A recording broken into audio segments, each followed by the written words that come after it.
reports on the subject of nuclear materials, smuggling with Time, Newsweek, 60 Minutes of CBS, and Channel 1 network. His most recent publication is the co-author of Baltic Security Net Assessment, now in its second edition, published by the Baltic Defense College in Tartu, Estonia. He has served as senior consultant to the President of the United States Industry Coalition for the Departments of Energy Initiatives for Proliferation Prevention Program and was the founding director of the non-for-profit Institute for Applied Science, which is dedicated to providing transparent and commercially self-sustaining employment to engineers and technicians formerly engaged in weapons of mass destruction work in the former Soviet Union.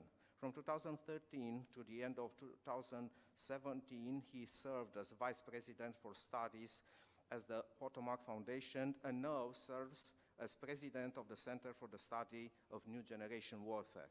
In panel 11, Mr. Phillip PETERSEN will defend a full briefing on the subject of NATO's victimization by Russian reflexive control. More precisely, he will present the paper on topic, the liberal democracies are the victims of Russian reflexive control. So the main question is, in terms of George Friedman, does Russia's profile is not so important in the United States? Please, the floor is yours.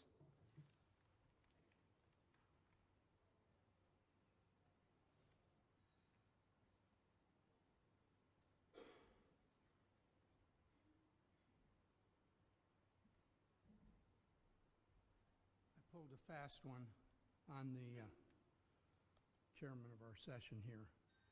Changed the title because I tightened up the presentation in order to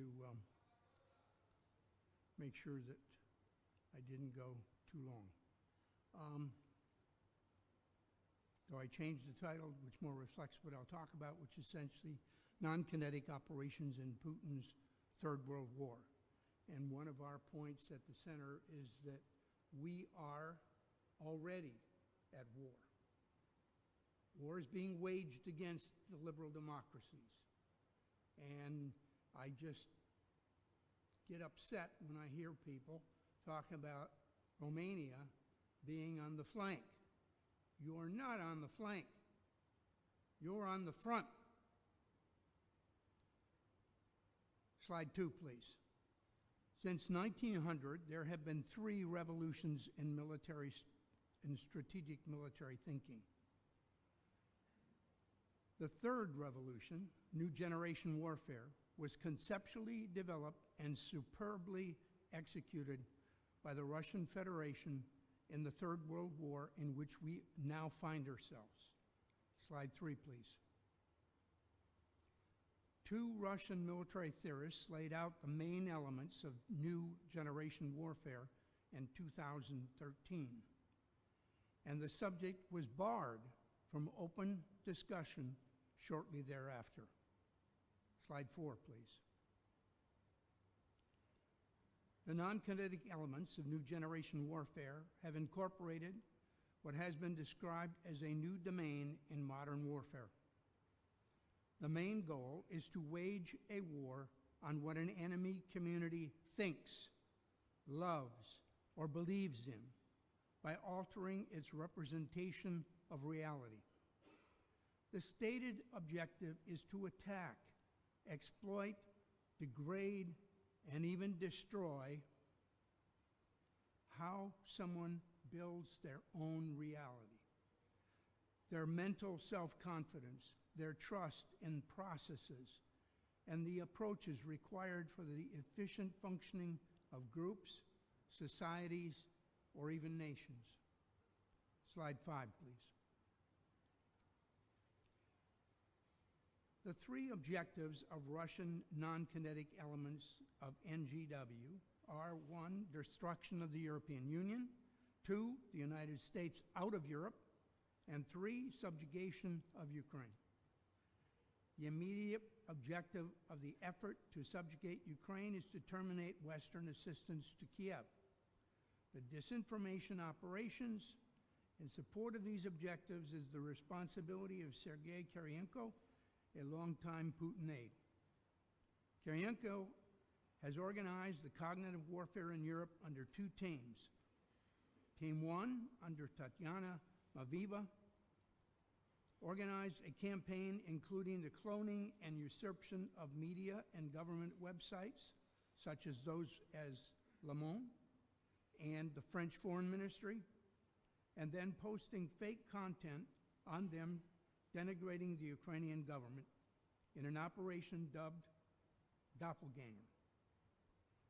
They also included creating false accounts on X for prominent figures.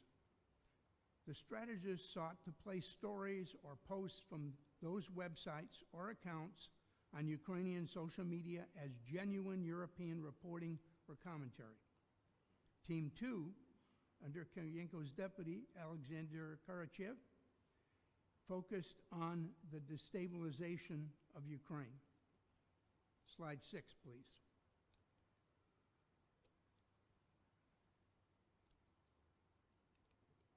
Despite Kremlin denials of interference in the 2024 U.S. presidential election, Margarita Simonyan has frequently boasted on state television about RT's ongoing efforts to sow pro-Kremlin narratives in the United States.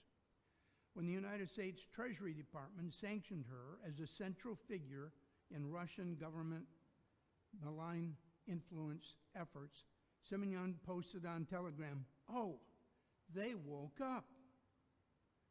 In a March 2024 interview, Simonyan described how RT created hundreds of information outlets, opening new ones whenever U.S. authorities shuttered them, in what she called an information war. Internal Kremlin documents indicate high-ranking Russian officials want to emphasize the following three messages. Ukrainian President Volodymyr Zelensky is corrupt. They want to do that to undermine him both domestically and among his international supporters, and it has been effective both domestically and in the international community. Number two, record numbers of immigrants are undermining America in fundamental ways, and they want to do that as a means of destabilizing the USA, and they have succeeded. And the third item is the argument white Americans, especially white males, suffer because of foreign aid as a means of eliminating America's financial and military support of Ukraine. Slide 7, please. Unlike other forms of advertising employed by political campaigns, the use of social media is largely unregulated. Political groups that use other forms of advertising are required to disclose their affiliation. But freelance online creators are under no such obligation for political posts, even though federal regulations in the United States, at least, demand that they say so when promoting a commercial product. So you can not lie in the commercial area, but you're welcome to lie in the political area.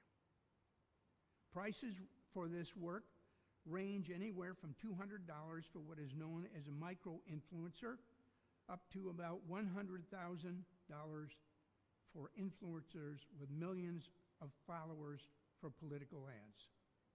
Because campaigns and political groups are increasingly working with micro-influencers and even nano-influencers who target their messages to very specific geographic and demographic groups, disinformation researchers are concerned that that fact can make it more difficult to track or debunk falsehoods. The risk of influencers spreading propaganda was underscored this year when the United States Justice Department alleged that Russia had funneled $10 million into websites that pose as legitimate American media organizations. During the 2024 presidential election cycle, Moscow targeted U.S. swing states in particular, cultivating networks to disseminate narratives friendly to Moscow, while trying to mask the content as authentic American free speech. The Russians working up and down the ballot. According to the Office of the Director of National Intelligence, they are using artificial intelligence to move quickly and convincingly create synthetic content and influence for hire firms.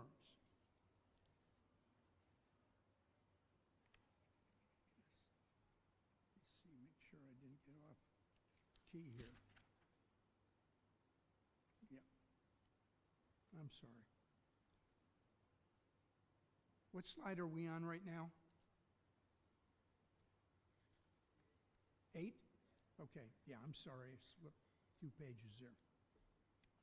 Okay, in early 2022, a young couple from Canada, Lauren Chan and Liam Donovan, registered a new company in Tennessee that went on to create a social media outlet called Tenet Media. By November of 2023, the site began posting hundreds of videos, trafficking in pointed political commentary as well as conspiracy theories about election fraud, COVID-19, immigrants, and Russia's war with Ukraine, that were then promoted across the spectrum of social media, from YouTube to TikTok, X, Facebook, Instagram, and Rumble. It was, all federal prosecutors now say, a covert Russian influence operation. Chan and Donovan admitted to each other in their private communications that their investors were, in truth and in fact, Russians. The Justice Department said that between October 2023 and August 2024, RT sent wire transfers from shell companies overseas to Tenet totaling more than $9.7 million, which represented almost 90% of its bank deposits. Slide 9. Russian intelligence has done their demographic work in America, fully understanding that a very substantial proportion of young men in America have become disconnected from modern society. There is dramatically declining opportunity for macho males in America to find well-paying work based upon their physical strength. Intellectual males and women are leaving ever further behind financially the types of males who expect their women to know their place is in the kitchen, barefoot, and pregnant. Rubin, 48, Poole, 38, and Johnson, 37, were selected by the Russians because it was believed that despite their intended objective of grooming young American males, the Russians didn't fail to present their views to the American mainstream. The Office of the Director of National Intelligence, ODNI, observed that Russia's activities are more sophisticated than in prior election cycles, noting the use of authentic U.S. voices to launder Russian government propaganda and spread socially divisive narratives through major social media, as well as on sham websites that pose as legitimate American media organizations. During the 2024 presidential election cycle, Moscow targeted U.S. swing states in particular, cultivating networks to disseminate narratives friendly to Moscow while trying to mask the content as authentic American free speech. The Russians worked up and down the ballot, and according to ODNI, they are using artificial intelligence to quickly move and convincingly create synthetic content and influence for hire firms that leverage marketing, public relations, and other expertise to complicate attribution.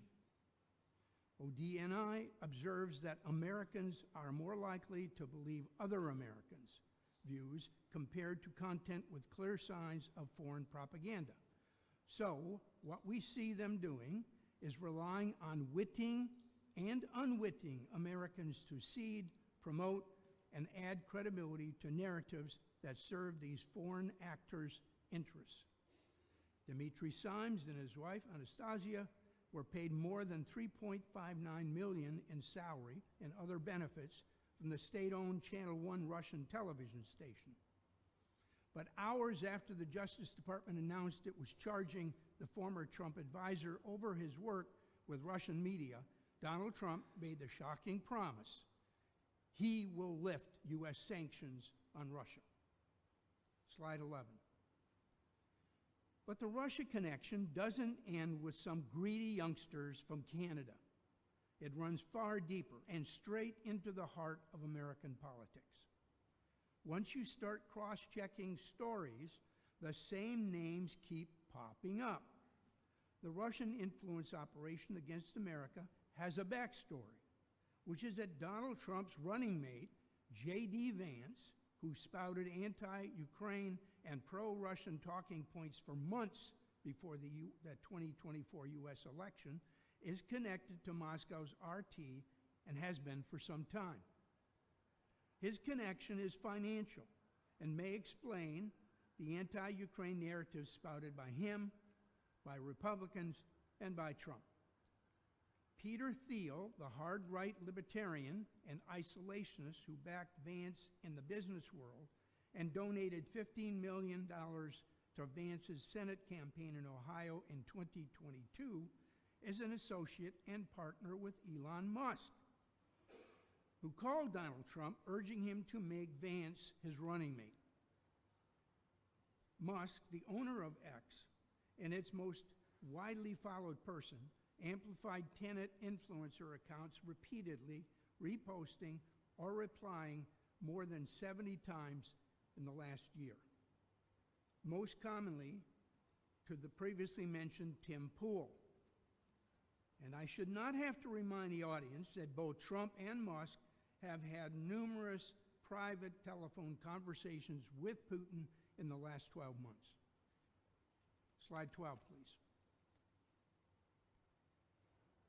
Furthermore, the Kremlin-linked Rybar Media Group established a Texas versus USA channel on X, aiming to exploit tensions around undocumented immigration at the Texas border and promote social division ahead of the 2024 presidential election.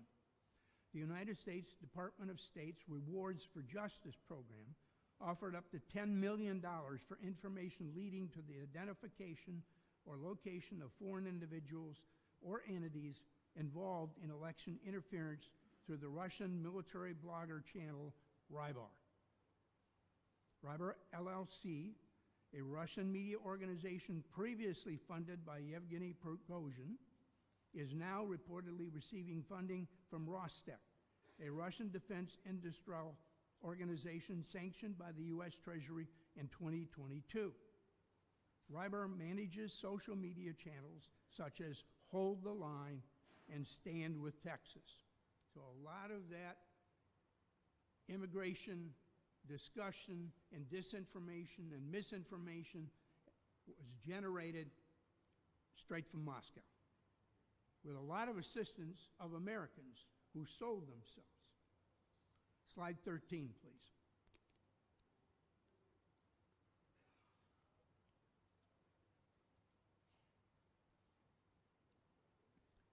Elon Musk spent over $130 million in the 2024 U.S. presidential campaign to capture the second Trump administration.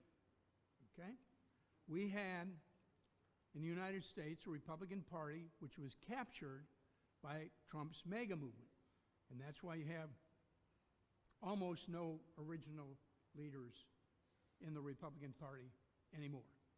They're all new people that have come over and are part of Trump's extremist organization.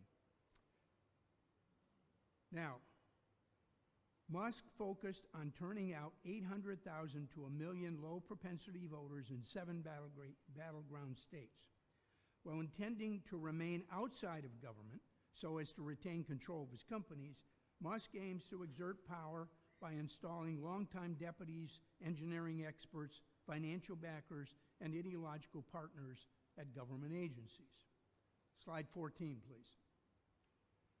Founded in 2013, the online video platform Rumble began to get financial traction only after the Republican politician Devin Nunes accused YouTube of censoring his channel and began posting content on Rumble in 2020. Now, Trump's Truth Social is run by Devin Nunes.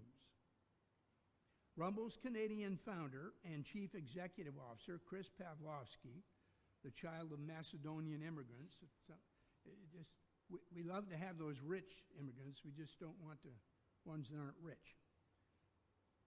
Pavlovsky got his big break with a $500 million investment from venture capitalists, guess who? Peter Thiel, Vivek Ramaswamy, and J.D. Vance in May of 2021. In August 2021, Rumble reached an agreement with former Democratic Representative Tulsi Gabbard, who had been accused in 2016 of being groomed by the Russians because she endorsed Russian propaganda and falsely claiming the United States was funding biological laboratories in Ukraine that could spread dangerous pathogens. She also told a number of other false stories. So they hired her if she would post her posts initially on Rumble, okay? Had to go to Rumble first. The site grew, we're talking about Rumble, from 200,000 per week in mid-2020 to nearly 19 million a week in one 12-month period. Following the 2022 Russian invasion of Ukraine, Rumble did not follow other social media platforms in banning Russian state media from their site. In May 2024, Rumble was blocked in Russia, ostensibly for not complying with the Russian government's demand to remove content, which sounds a lot like Putin's supposed political preference for Harris. Just another red herring for those who like to believe that Putin is not a terrorist. Slide 15, please. From pushing Russian propaganda alongside Putin-friendly Tucker Carlson, Gabbard has been picked by Trump to be his director of national intelligence. But supporters of liberal democracy not be concerned about someone accused of being groomed by the Russians becoming the director of national intelligence, because Congressman Getz, who has been investigated by the House Ethics Committee for alleged sex with a minor, will undoubtedly give the attractive Gabbard a serious inspection. Next slide, please.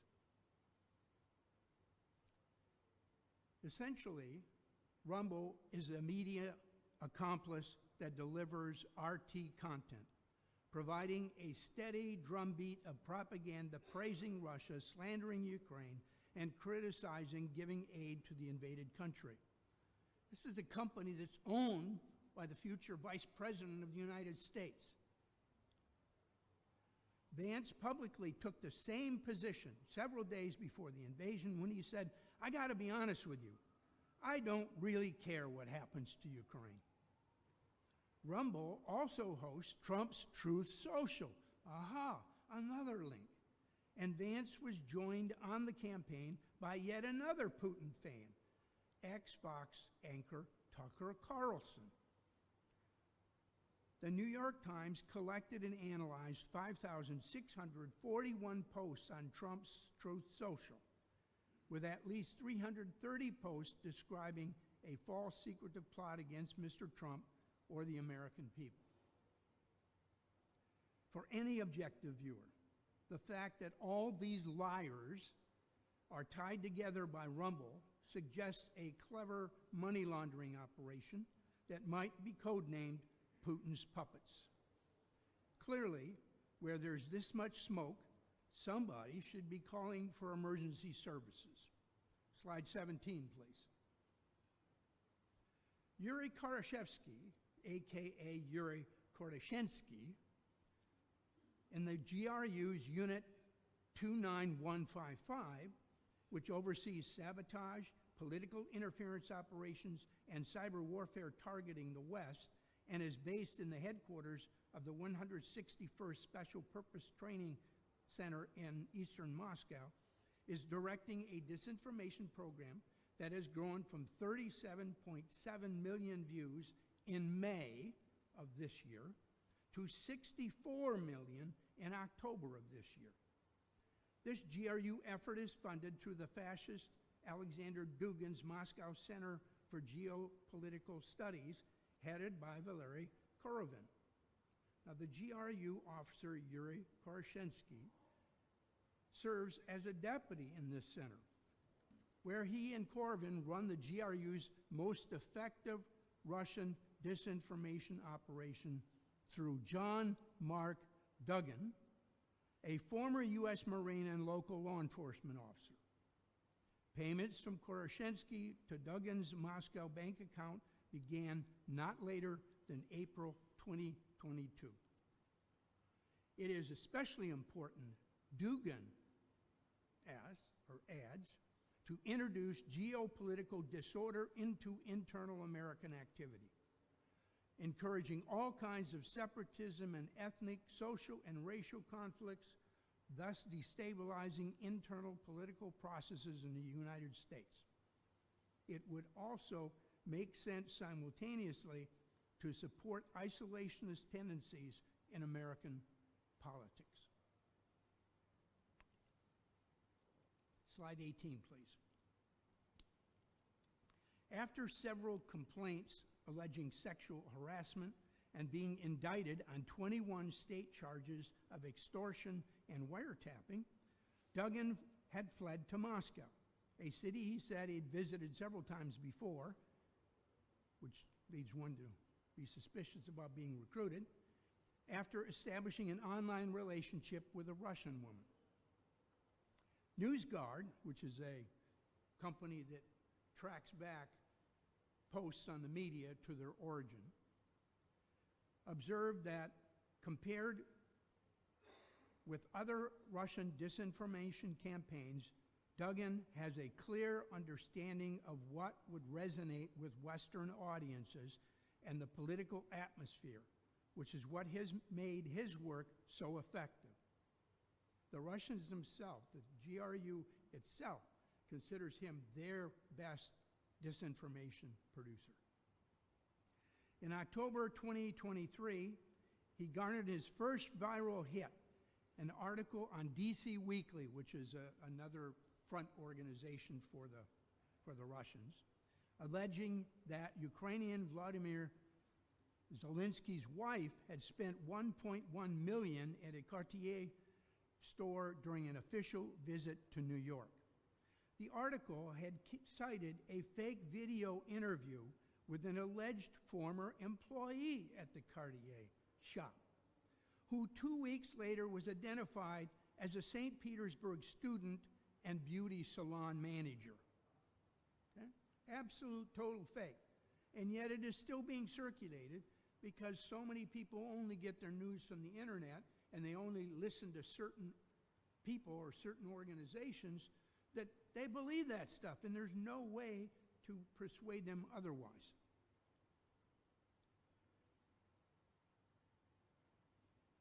And Duggan and his associates produced a deep fake video purporting to link the Democratic Party to the July assassination attempt on Donald Trump. Subsequently, Duggan was the initial source for a false claim behind the viral fake video that alleged the Democrats' vice presidential candidate, Walz, abused a student at the high school where he taught. A company that tracks this disinformation, NewsGuard, has assessed that Duggan's network views and narratives show that despite being repeatedly exposed and reported on, the falsehoods have continued to reach large audiences. Slide 19, please. Under Kirienko's direction, the political strategist turned in earnest to undermining support for Ukraine in the United States as a supplemental aid bill was pending in Congress. That's the aid bill that's ended up being, I think, $61 billion, but it took 6 months to get it through. Duggin's most impactful deepfake to date has been his claims about corruption in Kiev. Republicans in the United States Senate chose to believe Duggin's lies over the facts, briefed them in classified briefings from the United States intelligence community. Over the course of 6 months, thousands of Ukrainians died because senior Republican politicians were either what the Russians call useful idiots or simply tools for Putin's policies. Slide 20, please. The assumption of the mainstream press in America is that Russian election interference propaganda being pushed by Republicans on Elon Musk's X is simply a marriage of convenience between Moscow's narratives of U.S. dysfunction and Americans who agree or appreciate the enhanced audience engagement, and in some cases, money that Russia can arrange. Yet Georgia's top election official condemned the dissemination of the video with a statement that no responsible person would retweet this ridiculously obvious lie. He's a Republican, by the way. The latest video that surfaced in Georgia bore the hallmarks of a Russian-linked troll farm aided by John Mark Duggan, the previously mentioned defector to Putin's Russia. My last slide, 21. Although the ranks of misinformation researchers swelled following the 2016 elections, the MAGA movement that pushed genuine conservatives out of the Republican Party employed online attacks and legal scrutiny to financially squeeze attempts to hold the populace assaulting liberal democracy accountable. This effort received substantial reinforcement from Elon Musk, who purchased Twitter in the fall of 2022 and promptly scaled back efforts to trace falsehoods and urged other tech companies to do the same. His argument was that truth-checking worked against Republicans. And who can disagree with that assessment? Thank you.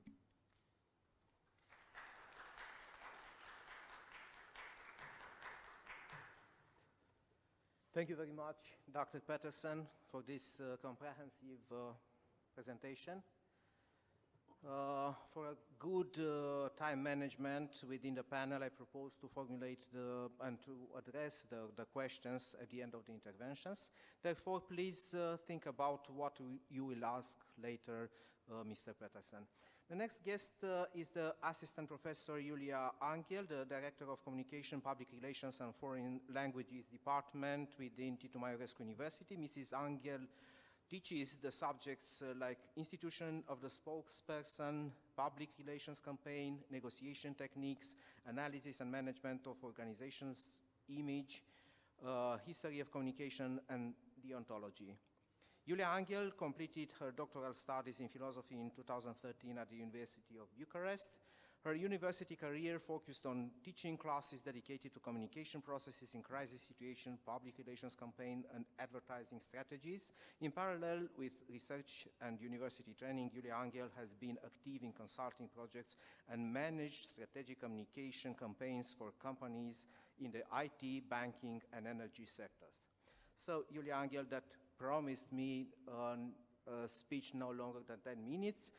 Please tell us which is the role of communication in this type of non-kinetic warfare as Dr. Petersen defined before. Thank you. Thank you.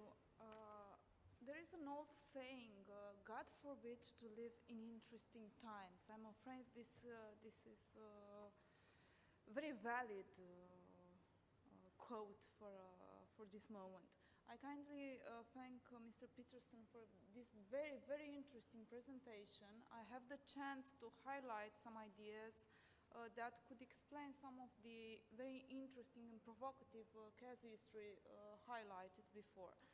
First of all, I would like to say that contemporary world is defined by very interesting phenomena that are changing the very nature of international relations. I would like to to mention some trends: diasporization and deterritorialization of identities, fragmentation of the sitting agenda, parallel publics, sometimes decline of text-oriented communication, because we see the effects of something that we may call the post-Gutenberg moment. Yes, because we see that visual information and decline of text may generate often partisan perception.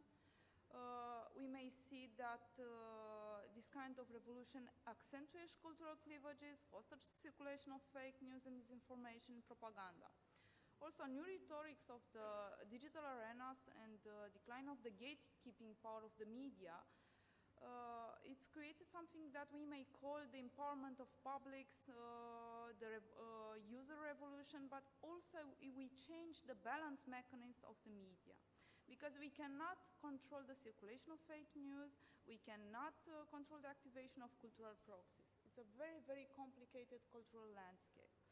Also, I would like to mention the ambiguity and uncertainty that determine often partisan interpretation of the facts. I will make a very, very short break, and I will recall from the memory a quote from Stratcom, one of the papers. It's the author, it's Lakatos. It's from the power of the metaphor. You see, we believe that our mind is free, and we may see the reality, we may feel the things we are experiencing. But in fact, we are living some under the power, under the spell of something we may call edifices of shared knowledge. This is very important in those times, because we see that metaphors are often recalling very emotional interpretation of the facts. So, more and more state-based international order and traditional rule are contested by a myriad of non-state and post-state actors. And we see very interesting effects as diversification of stakeholders active within information ecosystems, evolving tactics of malign influences, instrumentalization of conflicts based on competing narratives and hybrid informational threats. Cyber war and international influence operations are also gradually shifting towards discrete strategies as identity-based attacks, infiltration, or false flag recruitments. We also saw in Mr. Petersen's presentation that nano-influencer, microstructures are the trends now. We don't speak anymore about very big and, I don't know, shiny campaigns. We cannot show who's the enemy. I saw the enemy, it was us, because us, we are often acting as cultural proxies for many of these false flag and hybrid operations. We think that this is our perception, but often we are, I don't know, inclined to see the things in a certain way. So narrative-driven malign influence and disinformation campaign may use false content to undermine social climate, determine also mirroring effects. Action of cultural proxies can be originated in malign influence, but also we may witness contagion effects in each of reactions. So, I want to say that social resilience, as defined by NATO, is the ability of a society to resist and recover quickly from major shocks like armed attacks, natural disaster, health crisis, or critical infrastructure failures, combining civil and societal preparedness with military capacity. But at this very moment, I think that we need a new definition of social resilience, and I think social resilience may be also considered as a capacity of a society to build consensus, collaboration, and support for a set of common values reflected in democratic engagement, rule of law, strong and efficient institutional architecture, and nevertheless, a powerful culture of security. I would like to jump to conclusion, because I see the very serious look of our moderator. I would like to say in the end that despite the fact that geography proximity apparently is no longer a primary measure of risk, yet geography matters. Present geopolitical evolution in international risk scenarios are shaped by classical cultural, societal, and structural cleavages. Hybrid war toolbox or other soft power unconventional or narrative operation are based on already present affinities. Building societal resilience in contested territories and conflict areas depends on using shared values, reinforcing basic group narratives, and exploiting the potential of shared edifices of knowledge as nation, autonomy, or freedom. We already saw that Russia has built a negative resilience model. It's a counter-resilience model. We don't talk about that. We often say a lot of headlines, Russia has done this, Russia it's there, Russia it's... I'm not sure it's very good. Metaphors are dangerous. We are using very polarized type of speech, and this is complicated for identifying alternatives within the societal space of contemporary Russia. Also, we witnessed those days a strong asymmetry between conventional means of war, space-oriented and space-dependent, and hybrid war instruments defined by deterritorialization and fluidity. More specifically, nations and security alliances are limited in their action by very special borders and limits, while hybrid attacks had the power to bend the speciality and architecture of international relations. So conflict arising in the near vicinity of NATO's border highlighted some changes occurring in the equation of global security plays. We have silent contenders, we have a lot of vulnerabilities, some are internal, some are external. What I would like to say in the end is that is more than one elephant in the room. So I think that contemporary strategies about building societal resilience, it's more about building a culture of security, building communication competencies, and trying to find some values that will make us more united than divided. Thank you. Thank you very much, Iulia, ANGHEL, for this different, short but different perspective on the debate topic.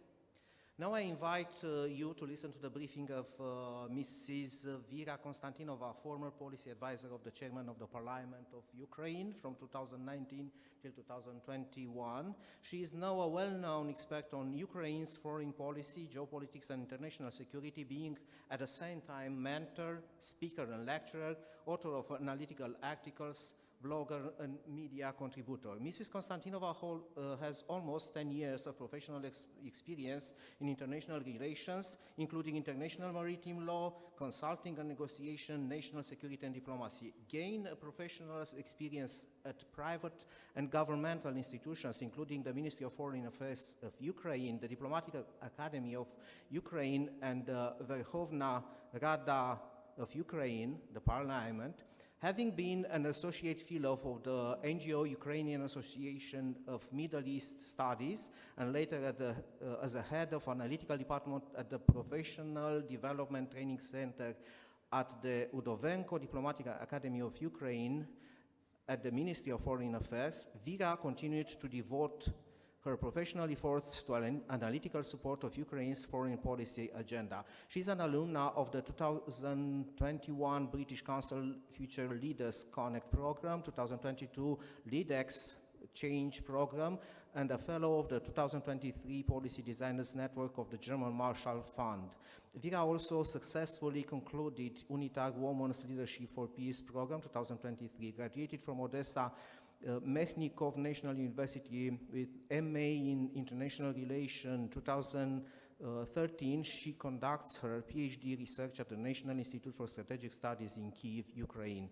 Currently, Mrs. Konstantinova is an independent international security analyst taking the executive education program at the European Academy of Diplomacy in Warsaw, Poland. Mrs. Konstantinova, does hybrid warfare is done through metaphors or through something more denotative, as it was mentioned before? Thank you so much.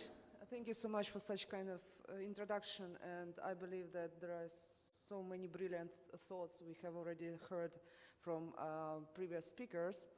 First of all, and the most important part, I would say, I'm here to speak from my expert capacity. That's why any views expressed in this presentation. It's just a personal opinion and don't represent any official position. I believe that it would be useful to be much more flexible in our tough discussion regarding the disinformation role of civil society and media in combating these negative efforts of Russian Federation as well. So, in terms of your question, I carefully listened to colleagues, and I fixed my thought on the issue why, despite such a significant investment and such a significant ecosystem created by the Russian Federation, Ukraine is still independent and free, and our society remains resilient in terms of disinformation as well as propaganda. I believe that, again, since February 2022, Ukraine had taken a more centralized approach in managing information flows, but we don't have a censorship like it required under the martial law or in terms of active war. I believe that it was a strategic decision because currently we see that we have positive impact of media and positive impact of civil society due to the very significant level of our resilience. Indeed, I would say media played a significant role, and all of us being here, we agree that strong and informed society is a resilient society. But again, when it comes to the practical dimension, I believe that it's important to focus on the practical dimension right now.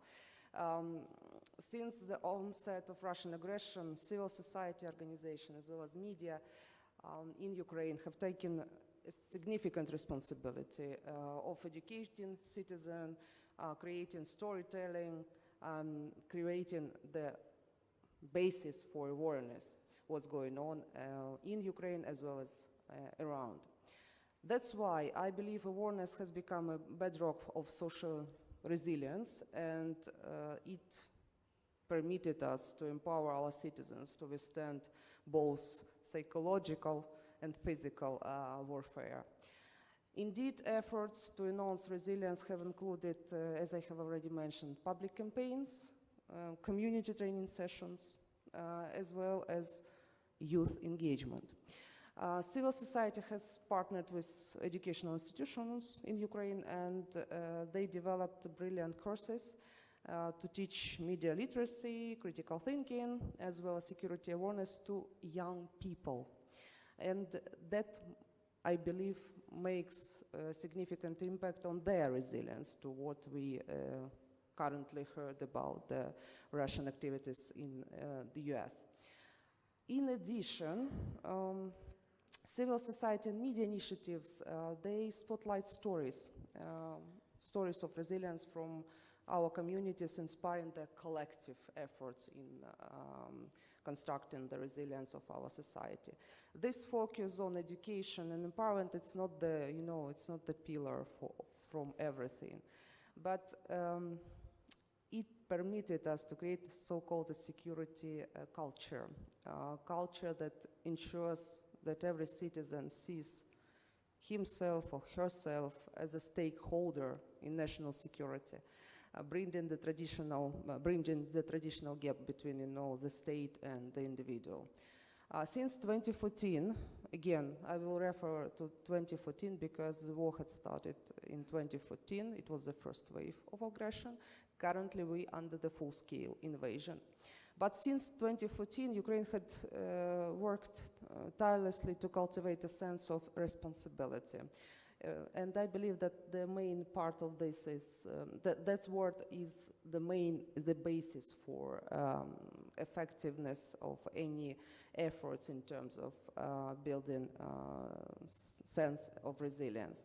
Thus, the sense of responsibility among citizens, it encourages everyone to view security as a shared personal commitment. I believe that in terms of culture, in terms of building the security culture based on transparency, accountability, and the understanding of every and everyone, that regardless of their role in society, regardless of their social position, regardless of practical experience, all of us has a part to play in safeguarding our country. I would like to pay attention also to such an interesting dimension like volunteer networks and social initiatives, because they also contributed to empowering individuals to participate actively in security-related activities. I absolutely agree with Mr. Petersen that we currently on the stage of war, not because Ukraine is a frontline nation as well as Romania, but we are on the front line of the battle for hearts and minds. And it's the most important, I would say, battle. Yeah, we do need more assistance in terms of weapons, in terms of trainings, in terms of F-16s, tanks, etc. But we do need to win the war for hearts and minds. Autonomously, our media and civil society organizations have pioneered ways of communication, and in order to communicate strategically with both domestic and international audiences. Ukraine civil society and media engaged in strategic communication that implies our story and counters disinformation. And it's obvious that in modern warfare, narratives are as powerful as weaponry. And since 2014, Ukraine has faced very hostile narratives intended to undermine our unity, weaken our resolve, to destabilize our society, and to eliminate our statehood.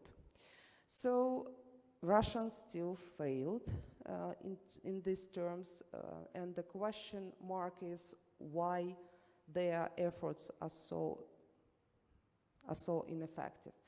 Maybe again, the other component of our resilience is the combating fake news in real time. We do have several brilliant NGO initiatives as well that helped to develop the understanding what is fake news or what is the disinformation or misinformation in different languages. Even I saw the brilliant reports in Arabic, Turkish language, and different in Chinese language as well, in order to spread the information, the truth information about what is going on in Ukraine. I would say that our Ukrainian civil society and media, they have shifted from decisive tactics to proactive storytelling.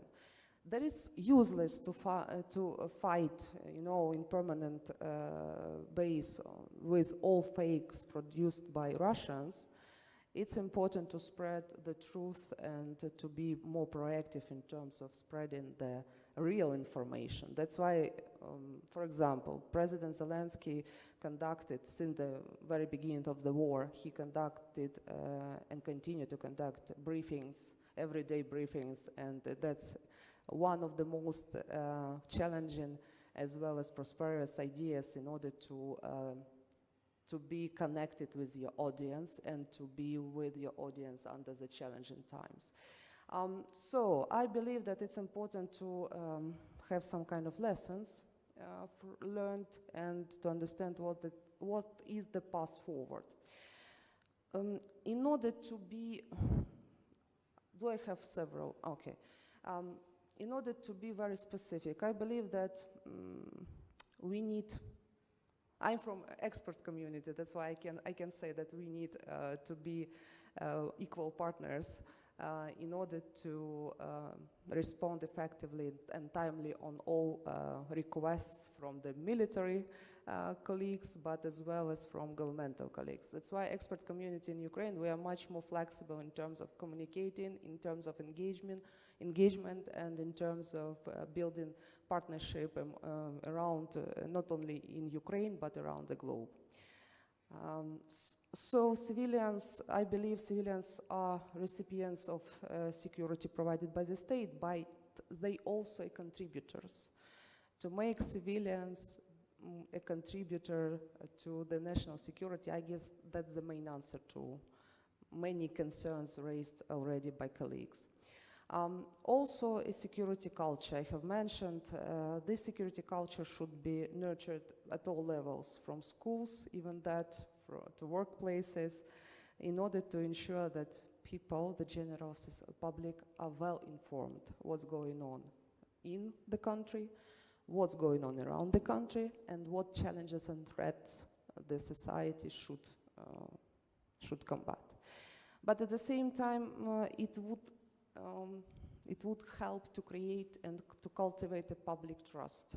It's important that I believe that it's our also component of our resilience, social resilience, first of all, that we have a very significant trust in our institutions.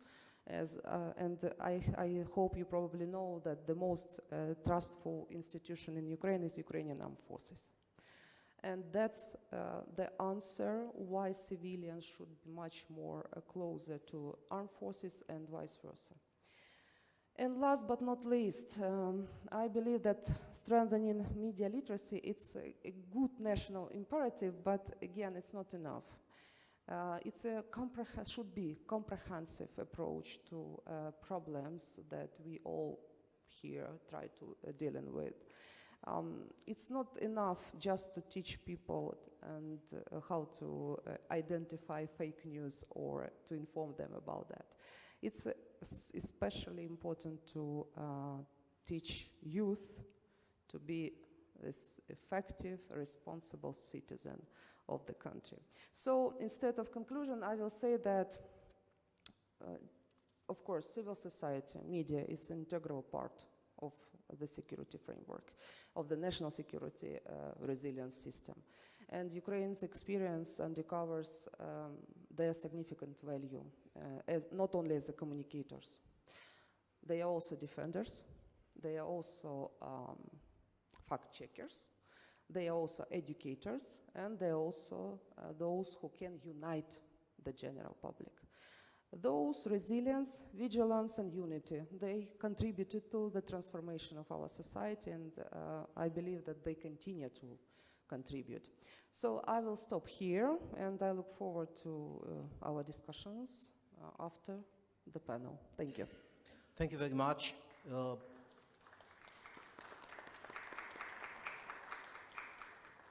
Perceiving from inside brings added value to the entire process of knowledge, which is what we thank you, Mrs. Constantinova. The next speaker is Colonel Ciprian PRIPOAE, Associate Professor in the Department of Strategic Public and Intercultural Communication, the Faculty of Security and Defense, the Romanian National Defense University. Colonel PRIPOAE brings substantial experience in academic and research activities, with his primary research interests focusing on hybrid threats, societal resilience, and psychological warfare. Holding a bachelor degree in psychology, he earned a master's in psychoanalytic psychopathology and a PhD in information and national security from the National Defense University. As a clinical psychologist, he has completed specialized courses in psychological operations and strategic communication at the Center of Combat Hybrid Threats in Monterey, United States, and the European Security and Defense College and the Military Academy's War College. His areas of expertise include the psychology of influence, strategic communication, data analysis, and cognition warfare. Colonel Ciprian PRIPOAE is published author in the field and has been part of execution team for national projects. His professional experience encompasses roles in psychological operation and management position in higher education institutions. Colonel PRIPOAE, does resilient society depend on the psychological characteristics of the new generation or on the security culture, as it was mentioned before? Thank you for the invitation. It's a pleasure and honor to be here. I didn't prepare any materials, so I have the freedom to talk in many directions. And I will pick some of the points made by our guest invite. I think, as it was already mentioned here, that the psychological dimension of the warfare should be at the center of any hybrid, resilient actions. But let's start with this. What is psychology? What is the psyche? And we have already a problem because in the western side of the Europe, we have a psychology discipline which is dominated by the cognitive behaviorist approach. And I think this is a small problem because in this way we see only the tip of the iceberg, we see only the decision-making process, we see only the knowledge, which are very rational and I would say a simplistic way of thinking. While the opponents, the Russia, maybe China, have a more comprehensive, integrative, holistic understanding of human psyche. They take in consideration not only the effects, it's very good to do this, but they take in consideration the belief system, which is very tightly linked to the subconscious. You mentioned the psychoanalysis, so I will talk a little bit like a psychologist training in psychoanalysis. Why they focus certain beliefs about themselves, about the rules that function in societies, about the government, about what the security means, it will be very, very different, very hard to change these beliefs. If you do a stratcom, if you do a communication campaign, which is projected maybe in 2 weeks, 1 month, and you expect to change some deep-seated beliefs created there during maybe 50 years. And I will mention here Yuri Bezmianov, you can find on the internet. And he has very interesting small short movies explaining how this drop-by-drop influence created by foreign powers changed the mentality of a whole society. And this is, I think, the greatest danger because we just acknowledge, and we already know, that there are powers in this world that have intent and resources in knowledge, first of all, to change a whole society. Not just an individual, not a community, but a whole society. Why they have this ambition to do this? Because they understand very well how the society is working. Another thing that I would like to mention here is that this change created by our own culture, and it's called I epistemology. I mean, everything that I have to know, I create by myself. I don't listen very much to the other partners, and I believe that my knowledge is the best and the only one that can be accessed. We don't have anymore this ability to listen to others, which I think is essential for communication. Before start to talk, please listen to the other one, what he has to say.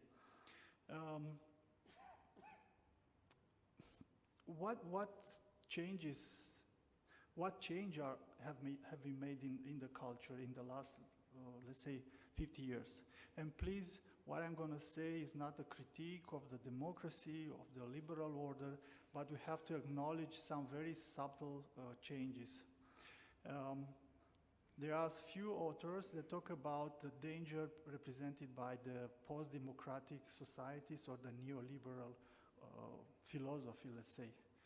When you put all the responsibility on individual for his knowledge, for how he should find a job, when the state is a full retreat, I think there is no need to be wonder that people listen to micro-influencer more than listen to the government.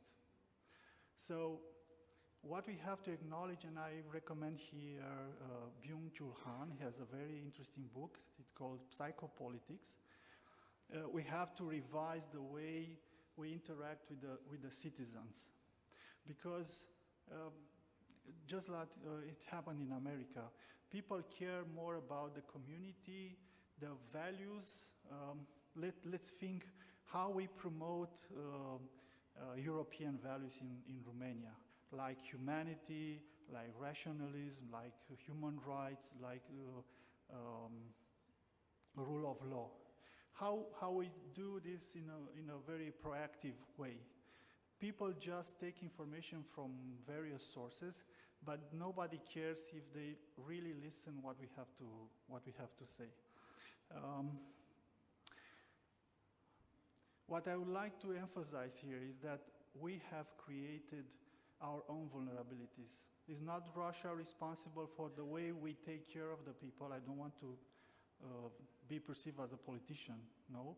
But the best stratcom, and I say many times, the best stratcom that create a very personal narrative is a good governance.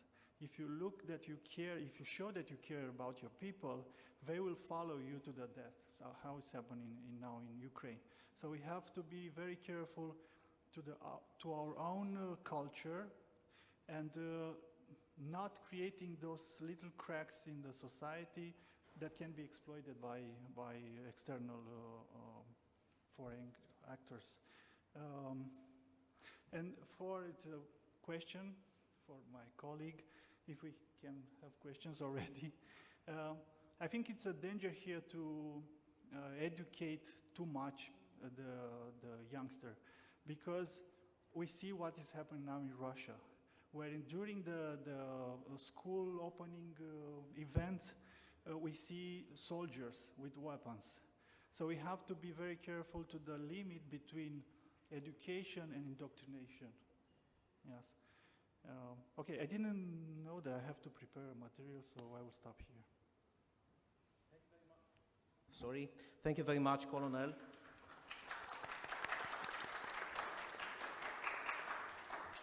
It was a consistent perspective.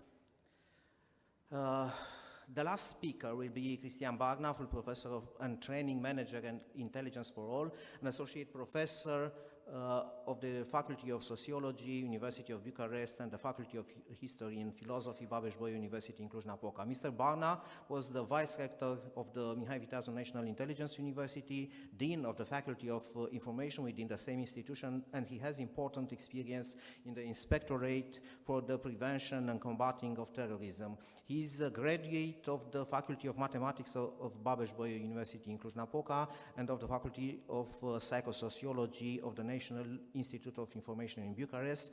He has a master's degree in Security and Defense Studies, Faculty of Sociology and Social Work, University of Bucharest, and completed doctoral studies at the same university. Mr. BARNA, are we prepared for this process of changing the mentalities, like Colonel PRIPOAE explained?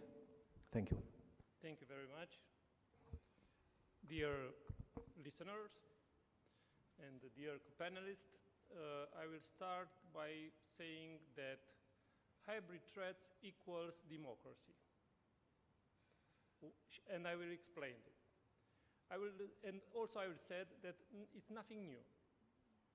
We have 100 years ago, Orson Welles reading at the radio a story about the end of the world. And he was so creative in doing this and so explanatory that after doing this show at the radio in the United States, people was terrifying and rushing on the stairs to find a place to hide because they thought that it's something real, not a play or a theater at the radio. So, and another name, because we mention a lot of books and authors here, I will try to say to you that there are some sociologists called Gustave Le Bon who talk about the power of the crowds. Actually, his book is the psychology of the crowd. Yes, he is the beginner of most explanatory work in this respect, and I invite you to get accustomed with. And now, talking about hybrid threats equals democracy. When we have the right to think, when we have the right to inform ourselves by our own channels, then the problem appears. I used to travel, I think, 14 or 16 years ago in Kazakhstan. And recalls me very well of Romania during the communist regime. Why? I try on the evening to watch TV. And at that TV was 3-channel television, one of their news, and they talk about their political system, applauding what happened there. One of some theater movie, and something like that. And I understand, and of course, internet, it was in the hand of the government. And I understand that there, the people are informed with what the government wants. Also in Russia, very good observation of Colonel PRIPOAE. When you give them only what do you want to offer, and when someone tries to think differently, and you put them in prison. I think this week a medical doctor was sentenced to 5 years prison just because he was talking with the patients about not very good idea of having a war in Ukraine. That kind of societies don't face too much hybrid threats. Not because the people don't think, but because they don't have the leverage to speak to themselves because they are scared. And they don't have too much channels of information. So that's why democracy equals hybrid threats. We have a saying, and I think in English it's also, I will try to translate from Romanian, but I think in English it's also the same. Useful idiots. Yes? Useful idiots are that kind of person who are perpetrating rumors and things that the aggressive cyber attackers want us to believe. This is one kind of dissemination, and I think the most important problem about hybrid threats and civil society is the dissemination. I have, as a sociologist, as a PhD in sociology, I used to make some small research on my LinkedIn and Facebook account. And I try to understand why people like my posts and what was in their mind. Because I put a diploma that I was making a speech like this at a conference. And on LinkedIn, I have 1,600 likes. And when I put something very interesting, not a diploma that I was very applauded that I was at that conference, and I put a thing very interesting, I have 100 likes on that post. And I try to understand why. It's not a critique, but I watch you while my co-panelist was talking. And I see that half of you was not interesting about what we are saying. I saw something very new for me. Actually, from time to time, people when are attending that kind of conference, they are making picture of the panelists. And I noticed some people of you that you are making your selfie? Yes, you're making yourself selfie. So I try to understand what is more important for you. What we are talking, what a picture with you in this room. And I don't have an answer. You know, it's maybe not a good idea that I not recommend to my students to read books. To write is better. I told to them, watch news, watch everything that you want. My son is a teenager now, and on Netflix was a very interesting movie about Romanian history. It was, maybe you saw it, because it's also in English, it's Vlad and Mehmet, or Mehmet and Vlad. And it's about Dracula, but it's our voivode called Vlad Țepeș. And there are 5 episodes in that series on Netflix. I watched that movie not because I don't know the Romanian history, but because I wonder myself, if my son will see this movie, it will be okay for him to learn Romanian history at that time from this movie. And of course, the film is made by Turks, in Turkey. And for my satisfaction, it's a very good movie and respect all the historical content of the era. And when he was a little bit younger, and we have a series of Britannica encyclopedia in Romania with some paper, I don't recall with what, I bought that Britannica and I said, when my son will want to understand the world, I will say to him, don't watch Wikipedia, read Britannica. It looks nice in my bookshelf. What I'm trying to say, and some last underlines. It was the second time election round in Republic of Moldova. And we were there, we Romanians were there. Why? Because 4 singers of, you know, Manele, yes? There's some very interesting Balkanic song were praising the pro-Russian candidate against the pro-European candidate in that second term of election. Why? Because Russian people understand. There are the kind of message that reach to the youngster, reach to the people. I have a YouTube channel. I used to have a YouTube channel, and the best of my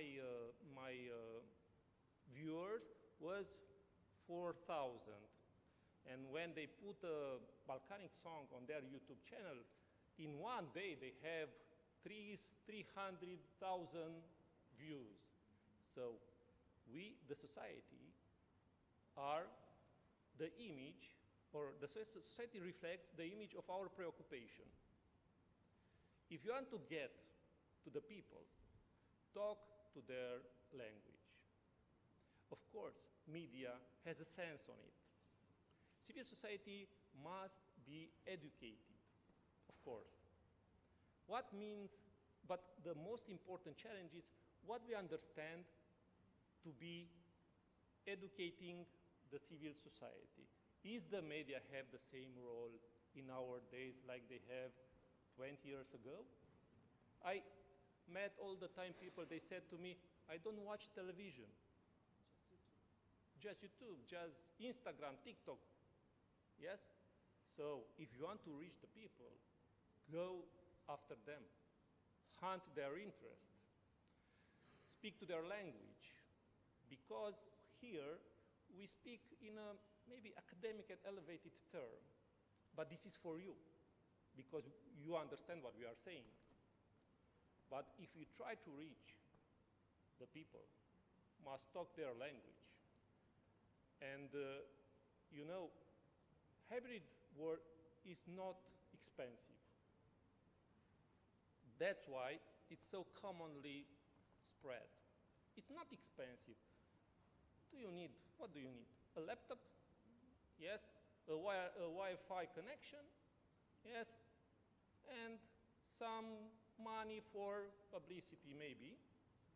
Okay? So it's not expensive.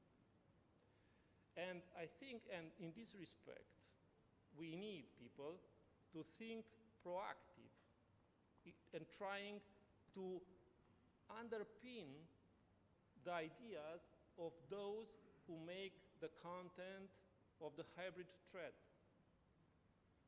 Because during the COVID pandemic wave,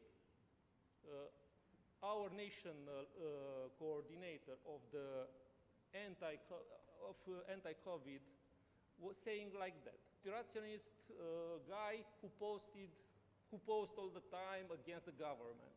And our national coordinator said to us in a conference, you know, when some kind of these guys put a message on Facebook, it's like 1 minute and 100,000 people saw it in a day. And we, as responsible to educate people and to well-inform people, need to work to write a message 2 or 3 days in order to be fully understand and fully scientific for the population. So you see Mr. Petersen show you a lot of guys, and that guys are instruments of this hybrid threats campaign. It's not their fault they have success. It's our fault that we believe they have right in what they are saying. Educating people, it's a hard and striving necessity. How we are doing this thing? It's something that we must call, and you would said here, it's proactive approach. Go to them, tell them, and tell them in their way. If TikTok and Instagram is the way we must do strategic communication, let's do it. You know, Facebook is for all men, yes? Instagram and TikTok is the future, yes? I don't have Instagram account and also neither TikTok account, but my son have. So we are not communicating too much because when we are at home, he is with his telephone in his hand and I am with my telephone in my hand. So I understand that is not good. But you know, if you try to take the telephone, it will be a scandal, yes? It will be a punishment for him. Trying to conclude my remarks, I deeply understand the fact that not the civil society is to blame, not the media is to blame, but the one who create the strategic communication and disseminate the message must be in time with our world, in time with your preoccupation. You see, 100 years ago, people dashed to the stairs because they thought that the end of the world is coming. Nothing new. Nothing new. The tools might be different, but the message and the way that people think in crowded environment is the same. Yes? They tried in Romania last year to put the Romanians against Ukrainians. And they tried to do that by saying that Ukrainians' grains are sold in Romania, not going they are supposed to go. Fortunately, it wasn't a success campaign, fortunately. But that kind of message in a democratic country where people are based and are focused on gaining money from grains, exporting grains, it's a very dangerous message not to be taken in consideration. I deeply applaud the fact that in the United States, at this session of election, they put monitors outside the section vote that showing what happens inside in order to be transparent. Nobody is stealing, nobody is pushing away the votes, and I think this kind of showing the people that, and maybe they put also online, I don't know, on this kind of transparency help better for the people, for the civil society, and I will now use a very academic term, to be resilient. Because we need people to be happy with their lives, to be confident in their thinking, and not take it for granted everything they see on TikTok or on Instagram. And I think this is the meaning of helping people to make the world safer, make our country safer in terms of security, yes, to educate people, but in their way, not as we believe that might educate them. Thank you very much. I won't be so long.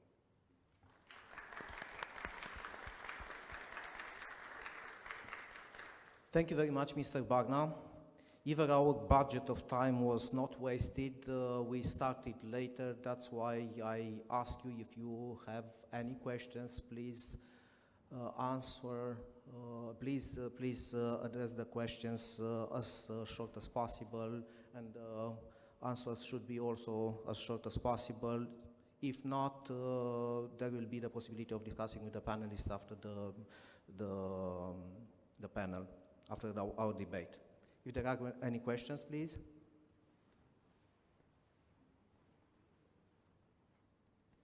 If not, in short, please allow me at the end of our meeting to emphasize some important ideas of the panelists. I will stress out the relationship, the psychology of the relationship between the United States and Europe, as George Friedman said. It is very important to discuss about the narratives stressed out by Dr. Phillip PETERSEN in non-kinetic warfare operations in Putin's Third World War, attacking EU, separating the US by Europe, and suffocating Ukraine if possible, and of course to stress out a very important term, nano-influences. In the case of Mrs.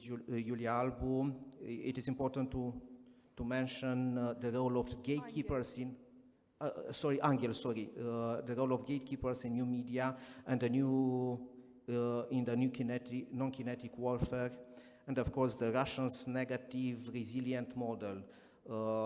From the perspective of Vira Konstantinova, it was very important to underline the ecosystem created by the Russians and also the Ukrainian model of resilient society.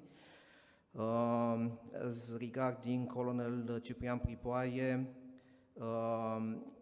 the Chinese cognitive dimension of the battlefield and the psychological dimension of the warfare, generally speaking, and of course, in the case of our last panelist, the complex relationship between hybrid threats and democracy, concluding at the end of our discussion that non-ideological education could be a solution, but not ideological education. Thank you very much, all of you.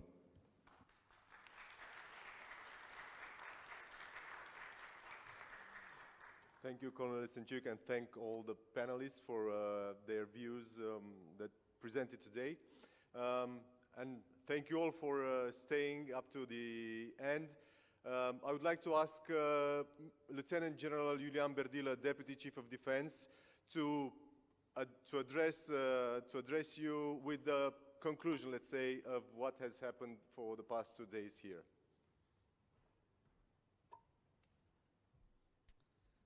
Well, the end of the second day, I don't want to keep you long. Thanks God today is not Friday, because I would see the rush for you to leave. But I'm glad in one way this is complete in a very performant manner from our organizers, because you need to act after this. Most of you get the thinking and the ideas, and it's going to be on you. Every year with the panelists, with the contribution that we have, it's going to be back to you. And I'm addressing mainly the generation before me, as I said, major, lieutenant colonels, experts, civilians that work in the defense staff. We do this every year. We discover threats and opportunities every year, but it comes to us to go back and act. And I hope this is not just a gathering of thinking, like I said, it's just a consequence of what we do afterwards. My last point, I would like to thank the representatives of allies and partners, also the the participants from different military institutions or civilian institutions in Romania. A special thank to the participants from Ukraine. And again, I would like to call for a round of applause of what Ukraine does today and does with success.